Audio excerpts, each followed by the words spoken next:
டராரத் இது ஒன்று பார்த்தீங்கன்னா மொத்தம் என்னடா இத்தனை தொட்டியில் வச்சுருக்கேன்னு நினைப்பீங்க. இவங்கள வந்து ஆக்சுவலி அப்லோட் பண்ணலாமா வேணாமான்னு யோசனையிலே இருக்கேன். ஏன்னா இவங்களுக்கு ஸ்பேஸ் இருக்குது. இவங்க கொஞ்சம் பெரிய பாட்டில் தான் வச்சேன்னு வச்சுக்கோங்களேன். ஆனால் இவங்களுக்கு ஹேர் கட் பண்ண வேண்டிய நிலமை வந்தாச்சு. கலகலான்னு வளர்ந்து போயிருக்காங்க அவங்க. ஸோ இவங்க வந்து லாஸ்ட்டாக ஒரு இது வாங்கும்போது நம்ம வச்சது. அதேமாதிரி இதில் ஒரு 4ஆவது அட்லீஸ்ட் இருக்கும்னு நான் நினைக்கிறேன்.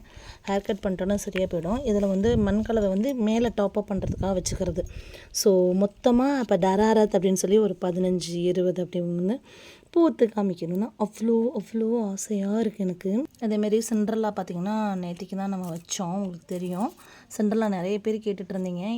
இதுவுமே நான் ஃபுல்லாகவே வச்சு விட்டதுனால என்னால் இப்போதைக்கு இதை வந்து கொடுக்க முடியாது. ஒரு ரீபாட்டும் நம்ம பண்ணி முடிச்சிட்டோம். அப்படிங்கிறப்ப அந்த செடியை திரும்ப வந்து அவங்க மல்டிப்ளை நிறைய இருக்கும்போது தான் ரீபாட். மற்றபடி பல்ப்ஸை வந்து எந்த காரணத்தை கொண்டும் நான் டிஸ்டர்ப் பண்ணவே மாட்டேன். அதோட அப்சர்வேஷன் எனக்கு முக்கியம். அப்படியே இருந்து எப்படி பூக்குறாங்கன்னு சொல்லி.